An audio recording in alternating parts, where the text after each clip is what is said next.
Welcome to our listeners who are tuning into the DeWinter Difference, an audio podcast where I spend a bit of time with incredible executives, leaders, and today an American sporting icon. I hope our conversations are unique, insightful, short enough to keep your attention, but long enough so that you get some great takeaways that you can apply in your lives, relationships, or career. Today, I am thrilled to be speaking with three-time Olympic gold medalist Kerri Walsh Jennings.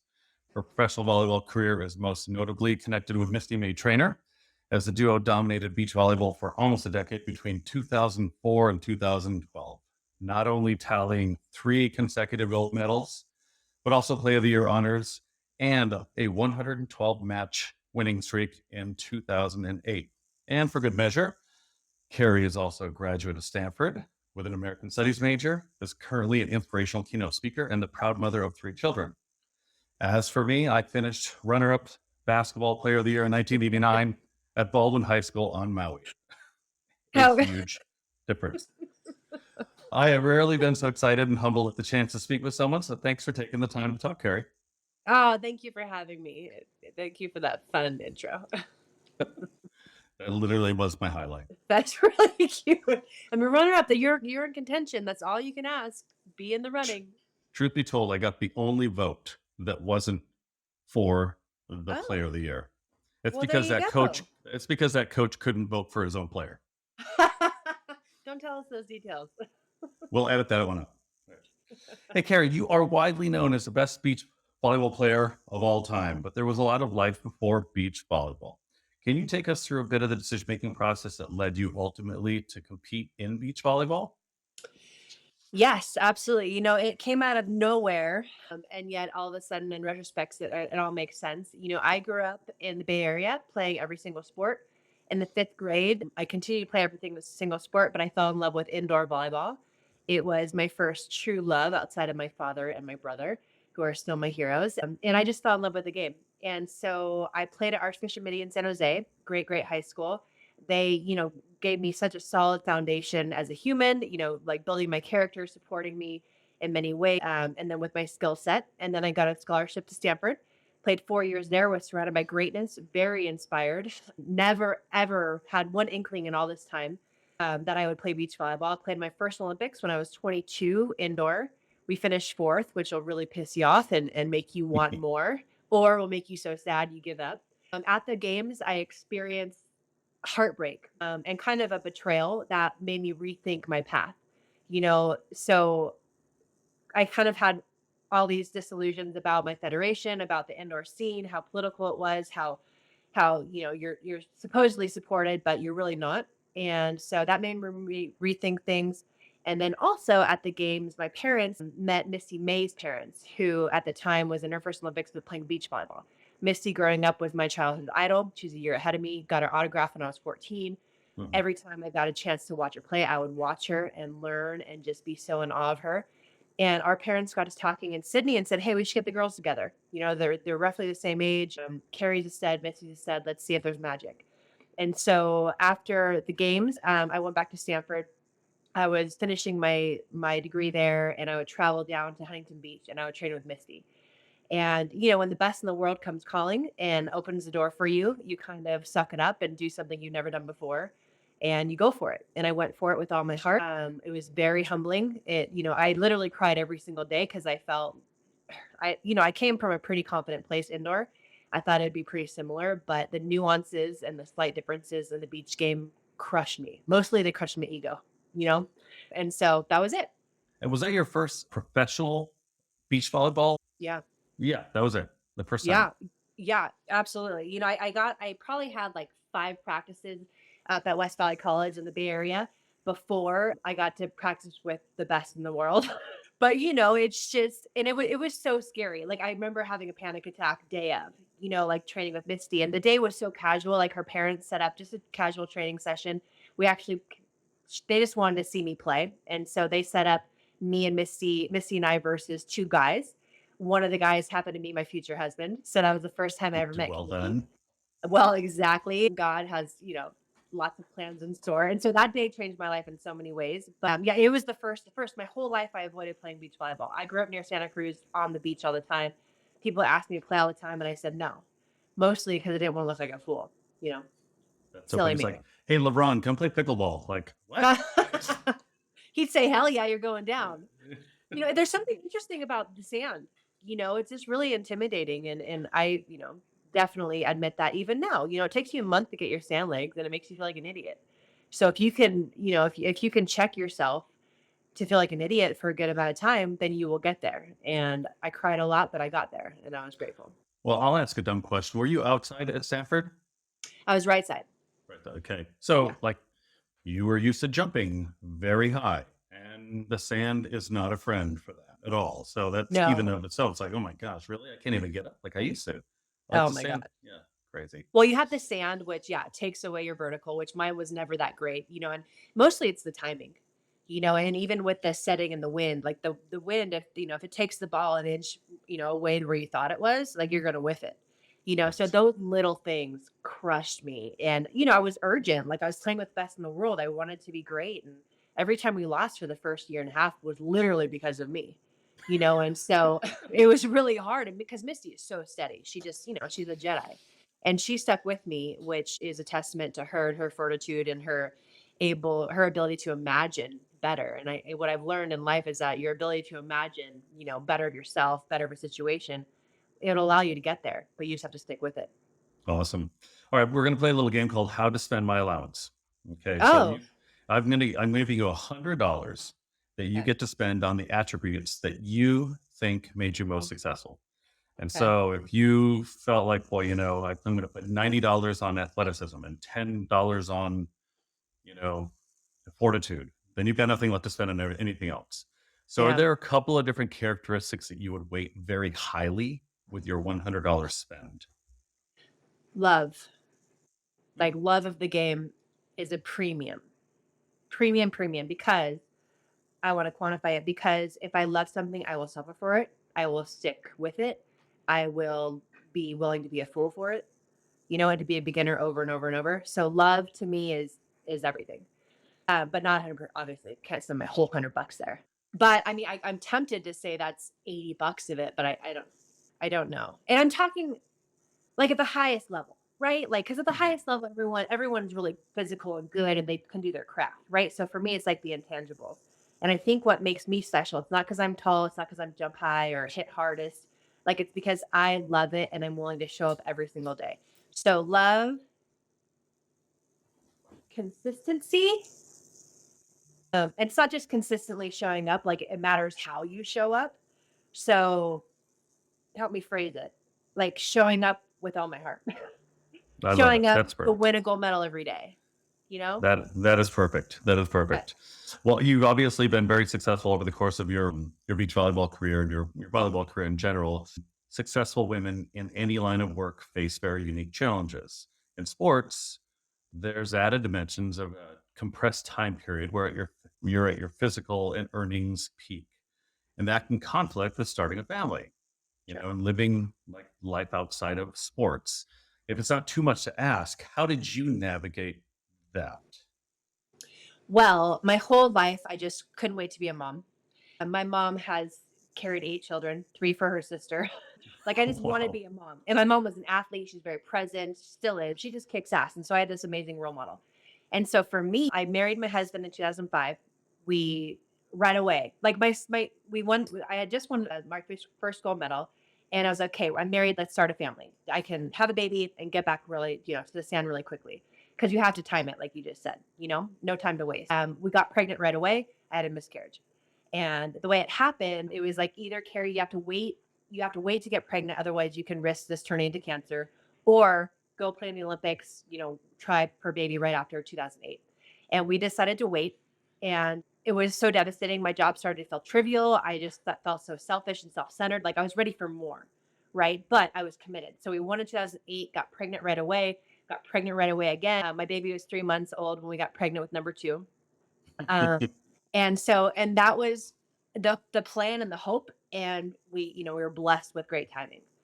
But we really, like, I'm an Irish twin. My brother's 11 months older than me. My husband Casey has, 4 older brothers, and they're all very close, and we wanted that. And as an athlete, it's like, okay, I'm about efficiency, and I know my body is going to respond. I know I want this, so I'm willing to put up with the changes in my body, the changes in my lifestyle, and we went for it. and it was amazing. And the first, our first official try, if this is not too much information, I cried. I bawled my eyes out. I said, "What the hell did I just do?" Everyone in my world was like, "Don't get pregnant. It's going to change your hips. It's going to hurt your shoulder because you have to carry the baby. Like you're at your major, earning potential right now. Don't even take your husband's last name. That's going to affect things." And all these things that were so fear based. And you know what? For a long time, I didn't add Jennings to my last name. And right now, every time I talk to a girl, I'm like, if you get married, change your name right away. I have an identity crisis. Like, I'm like, fuck, am I Walsh? Am I Jennings? Like, my husband gets called Mr. Walsh, and that's not what I want. I want to be my husband's girl and my kid's mom, and I want to be Jennings. That was But the awesome. baby stuff was so easy. I was so ready to be a mom, and I was so sick of putting my life on hold, like you said, because you can have both. And I wanted both, and I wanted it all, and I still do. Good for you. Pay equity in sports, Yeah. huge topic, and probably most highlighted by our U.S. women's soccer team.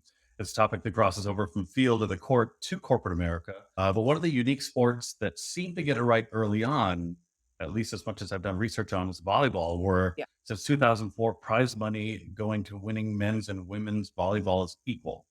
Can you Mhm. comment on how this actually came to be? And maybe also then why there's such a gigantic disparity in other sports? Well, so I think actually the equity and prize money started when Leonard Armato rebought the AVP in like 2001 or two, because he merged the men and the women together, and there was equal prize money from the start, which is incredible. And even internationally, it was always equal prize money. And I'm not quite sure. I don't know if it's because the women are so appreciated in beach volleyball that it just made sense. But ever since I've been playing, it's been equal prize money, so we never had to do that battle. The dirty little secret, though, is that we're all broke. So no one's making money on prize money. Like, thank goodness for sponsors, for corporate partners who really get behind us, because that funds our dreams. If we were to rely on prize money for a living, no, it literally does not work. Maybe for four athletes around the whole world, but we need that outside support. And the broader landscape of sports, it's kind of it's not as black and white, I think, as the conversation, is out there. Like, I don't think it's like the women are paid less because they're women. It's like, well, the federation and the men's side of the game, they receive billions of dollars when they participate and when they win, an event. The female side, is pennies on the dollar. They get hundreds of millions of dollars, or certain amount of money, millions Mhm. to their federation, and then it's dispersed. You know what I'm saying? And Yep. so the women are way more prominent in the media, but like the bottom line in the whole, the way the system is run is that they don't make as much money. And so the split is different. But I think corporate America is kind of upping the ante when it comes to the women and the personalities and the leaders they are. And they're really highlighting, not enough of them, in my Not enough. opinion. But Yeah. it's that it kind of makes up for the gap. But I don't think it's a black and white conversation. This is like about keeping women down. It's like, no, the market is still adjusting to the greatness of women. Opportunities continue to get more and more, which, it's gonna, rising tide lifts all boats. Absolutely. Do your kids have an early interest in volleyball? Yep. Oh boy. They don't play it, but it's the one sport actually they don't play, because the boys, there's not a lot going on here in Lake Tahoe. But my husband just started a club. But yeah, they're athletes. They love it. It's great. Are you ready to be a volleyball mom? Yeah. If that were to be the case, Yeah, absolutely. I would never coach because I'm a terrible coach, but I'm a good spark plug and I can go and inspire them. Yeah, I can't wait. Like, I love being a sport mom, a soccer mom, a baseball mom. It's my favorite thing in the world. I am a late adopter to volleyball. I think if I would have, it wasn't a big deal, particularly Yeah. men's high Yeah. school volleyball on Maui was not a big deal. It's actually probably a bigger deal than it was in the US. By the US. Did I just say that? On the mainland. But I think if I would have been introduced to it, I would have played it. But my son played and my daughter played. And one of the more challenging things I found about the sport, other than it's awesome and positive, and after every point, it's like you're reset and you're ready to go again, when you high fives when things go wrong or right. But the travel ball, the Oh, was challenging as a family, and I think very difficult for some groups to be able to participate in because it's financially uh, challenging too. yeah, it's such a bummer. I mean, I don't, I'm gonna botch the numbers, but it's 8 to 15 grand to play in a club. Indoor volleyball, beach volleyball, it's so expensive. And And that's why, our company P1440, we give out over 100 grand in scholarship money to help subsidize these girls' dreams. Because we That's don't want, awesome. anything to price out these athletes. Like volleyball, like you just said, it's one of it might be the only, but I'm not quite sure. It's like one of the most amazing sports to build your character, to build community, but you can have a life along with volleyball. Whereas I feel like, in some other sports, not that these are bad, but soccer, basketball, it's so all consuming that it's like there's no outside life. And volleyball, it's still, there's so much opportunities, there's scholarship opportunities, and it's so intense. But for some reason, you can have that lifestyle. And that's why I love it so much for boys and girls, men and No, women. we recently connected on this probably just a month ago when you were in Nebraska Mm. at that. Everyone, if you have not seen this, you need to go YouTube it and see 100,000 people in the stands for an outdoor women's volleyball game in Nebraska. I don't know who Nebraska played actually, but Omaha, I believe. yeah, it was something local-ish. Yeah. And it was Yeah. unbelievable. So can you describe the scene there? Man, so over 92,000 people in Memorial Stadium in Nebraska, which is where their football team plays, which apparently they have over 300 straight sellouts in that stadium for football. So Nebraskans show up for their people. And the goal is to break a world record for women's sports, live sporting event. And they committed and they did it. And it was so well produced. It was it was just so programmed so well. There was two volleyball matches, a match prior to the main event. There was a sand zone. It was super engaging. It felt like a carnival walking around the grounds. And then the match was awesome. It felt important. I felt like it carried Mhm. weight and gravity. And the crowd was so engaged and so kind. I had to be there. I'm so grateful I was there. DirecTV flew me out, which I was so grateful. Got some behind the scenes. I got to engage with the girls a little bit. And it shows you what's possible.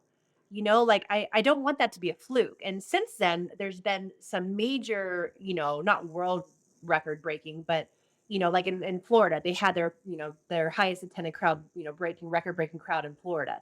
And these matches continue to grow and build momentum, and our sport is just nuts right now. And it's because they're creating the opportunity and then people show up, but Nebraskans show up like no other.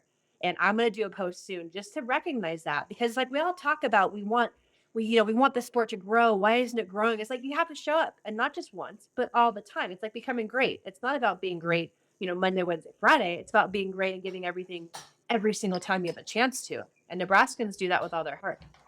Well, I'm no longer a closet Wisconsin fan. I've got two kids to go to Wisconsin. They are number one in the nation. Plug, plug, plug. And I'm trying So to look. rad. I just pulled up the schedule and I'm looking at it while we're doing this. Nebraska plays Wisconsin October 21st. Ooh, are you gonna go? It's at Your girls don't. Nebraska. Well, I've got Well, boy girl twins, so they're both that's there. Yeah, well. You're I allowed to know. like Wisconsin. I'm allowed to love Wisconsin. I better. They love me. I'm writing some pretty decent checks out there. All right, Yeah. so I've asked you a bunch of questions. We get to flip the script. You get to ask me a question. I don't know what you're going to ask me, and in fact, you didn't know at all what I was going to ask you because you took the chance to not look at any of my notes that I sent you. So you've done unbelievably well. But you get to ask me a question, whatever it is. I'll do my best to answer it. We'll flip the script here a little bit. Okay. So considering your podcast and the theme and your past guests and your personal experience, because I believe like attracts like, and everyone on your podcast resonates with you. My question, I'm not quite sure how to phrase it, but it would be around, I mean, I guess actually I want to flip it on you. If you had $100 to spend, like, but not just for you, I would say for all the greats that you've interviewed. Like if you were to say maybe you had $100 to spend, what are the top three? You need to have at least three, you know, tangible, intangible qualities that are consistent around high performers. I did one not recently, or just recently ago, and something that I think about a lot, might be redundant if we do these back to back or something, is authenticity. Like Yeah. I like really authentic people. And maybe because I'm getting older and I don't have time for the bullshit of people trying to like say the perfect answer at the perfect place to please everyone, but Yeah. not really being their authentic selves. I love that. It's just more interesting, even if we don't agree, even if there are Yeah. things that we don't see eye to eye on. If you're authentic about it and it comes from a place of goodness, I mean, authenticity from a place of badness is not something that I'm endorsing, but authenticity from a place of goodness where you're really trying to connect with people, I love. And so most of the Yeah. people we're talking to, I believe embody that. And it's I think it's bearing out to be relatively true. So I look at that all the time as something that I think that I place my interests and time and effort into. Okay, I'm raising my hand. How can you tell? Does this resonate with you differently or Well, so I'm a headhunter. I've been doing this for okay. almost 30 years. I have interviewed, I don't know, maybe not well, but I've interviewed 20, 30,000 people over the course of my career. I don't even know what the number is. So there's something in, I think I've picked up an intuition around, people. I can tell relatively quickly. My wife says it's one of my like superhero traits. Is like you get people before any of us get them. Yeah. And you always seem to be right about them years later, even if you kind of thought, that person is X, Y, or Z and everyone else loved them. I'm like, I don't know. There's just something about that. So I don't know. Maybe I'm getting a little bit lucky, or maybe I'm just aligning myself with people that are like, which is a nice way to give myself a compliment, I guess, but I didn't mean it like No, of that. course. Well, that's true. Yeah. Okay. Yeah. Question. Actually, Yes. sorry. I'm Go. sorry to interrupt because I want to hear the rest of your categories. But my husband has the same radar. It sounds like that you do, and he grew up in Vegas, so it makes sense to me. When you grow up on the streets of Vegas, like you have this sense about people. For me, I grew up in a bubble, right? Very sacred. I trust everybody, to a fault, and I give up with people a lot of chances. And that's just kind of the way I'm wired, the way I was raised. But I don't. He thinks I don't trust. I need to experience someone for myself, rather than take someone's red flag. Not that I don't listen to it and hear it, but I need to experience it. And I don't know, I mean, maybe this is marriage counseling help, but I don't know how to marry the two, because it turns out inevitably 5 years later, cases like I told you. I'm like, damn it. Boy, I don't know how to put those two together. It's funny. You grew up in a relative bubble here, and my kids are now because we're in Los Gatos. I Ugh, grew up on Maui, yeah. so Right.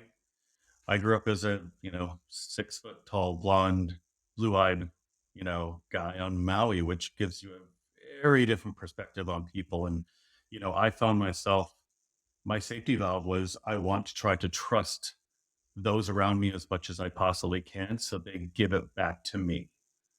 And I don't know. I just Because don't people think were that. suspicious of you because you weren't local Well, I don't. looking Yeah, local. I'm definitely not local looking, and this is 30, 40 years ago. Things were Yeah, even yeah. more different back then. And yeah, I mean, I was the only one in my schools, my classes, my class pictures that looked like me for Wow. 15 years. This was all public high school. So I don't know. I find myself like the more I reached out across the aisle Yeah. to try to connect, to try to get, to try to understand, the better it worked out for me, I think, in the long run. So, And did you feel like you had to edit yourself? I mean, all kids do, right? They want to fit in. But oh, did you yeah. lead with being authentic or No, I did yeah. not because that probably wasn't going to play out well, in part because my dad was a doctor, you Yeah. know, and that wasn't a thing to lead with. I mean, we weren't wealthy, Yeah. but we were well off enough. Sure. And so that was another, it wasn't a strike against me, but I never told anybody my dad was a doctor, for Separation. instance. Yeah. Yeah. It's just like, I don't know. And maybe that's why I appreciate authenticity so much now. It was like, cause like I had to Yeah. live in a way to try to get by, to try to, you know, fit in, to try to get people to accept me in a way that they weren't expecting to accept me, hopefully. Mhm. So I don't I love that. Well, I know it gave you a superpower, and that's probably a know. superpower. So that's right. All There these you things go. to go through. Well, and why don't you tell us what you're doing these days? How people can get in touch with you? You are an amazing conversationalist and speaker. Uh-huh. So share with us how we can get in touch with you, how we can make your life a little bit better. Well, hell, I wish I was, gonna say I'm preparing to compete in my sixth Olympics, but I'm not. And this kind of came out of the blue about a month and a half ago. I saw the writing on the wall. I had surgery 5 months ago in my ankle. It was really extensive, and I'm not coming back as fast as I want. So the Olympics are off the table for me, which virtually means I'm retired. And so I'm transitioning, but I'm not saying I'm retired because you never know. And I want to be an athlete my whole life, period. Like, let me just get that state. My physicality is very important to me. It makes my spirit stronger, my mental capacity stronger, my ability to connect with humans and the world stronger. So that's huge to me. But I'm in this transitional phase where I, I'm like praying to God for like, God, please help me find my North Star. Cause I'm very, very good when I have a pursuit, like when I'm reaching for that gold medal. then my whole life gets structured. And right now, what I have is no North Star, no gold medal, but I want to feel abundant in my life. I want to feel, on purpose and on point. I want to feel empowered and connected to my family and, abundant and free. That's like what I'm working toward, but I don't have any mechanism to structure my life around. So that being said, I'm running my company, P1440, and we're a nonprofit now. So I'm really, working on spreading awareness and raising money so that we can keep servicing the youth, body, mind, and spirit, to prepare them for the challenges of life through the mechanism of beach volleyball. Like you said, like I just got home. I did an event last night with Ridgeline, which is a company here in Tahoe. I had a fireside chat, and it was so fun and so inspiring, hopefully for both sides of it. But I'm talking to these people who work in the cloud-based, services. Like we don't speak the same language, but we spoke the same language because we're Hmm. competitors. We want to lead with excellence. We understand the power of innovation and, having the balls to innovate and constantly, reframe who you are and what you want to give to the world. And so outside of speaking and running my company, I'm working with Pro Volleyball Federation to help launch that new league where the best of America is going to be able to play at home starting in 2024. I'm a co-owner in San Diego franchise. So Awesome. there's a lot going on. I don't know. I know I want to leave a legacy in the game. I want to bring the pro beach volleyball side of life up to where we can have events like they just had in Nebraska, where over a 3-day weekend we have 100,000 people that come enjoy the game, enjoy music, enjoy the lifestyle that is beach volleyball, and we can create the ATP tour for beach volleyball. The athletes are suffering; they need that, and I'm on a mission to do that. But you can find me on social. I don't know. I'm just here. All right. Well, everyone, if you want more of this conversation, which I'm sure everyone does, you guys can reach out to her organization. Kerri, it was awesome talking with you today. It was an absolute honor, and I will look forward to seeing you again on the hiking trails in Tahoe, or if you happen to be down here in Los Gatos one of these days. So Guys, is my favorite town in the whole wide world. then I will look forward to that silly being something that happens. I'll get you down here. Thank you again, Kerri. You are amazing. Thank you for joining us. Thank you. Have a beautiful day. I appreciate this so much. Thank you so much for taking the time to listen to the DeWinter Difference podcast. If you like this episode, head to dewintergroup.com/DeWinter-difference to catch future episodes and share your thoughts, comments, or suggestions. And make sure to connect with us on LinkedIn, Facebook, and Twitter. This podcast is produced by the DeWinter Group, the leading recruiting firm in the Bay Area and beyond. We help top companies and people reach their fullest potential through world-class accounting, finance, and technology recruiting services.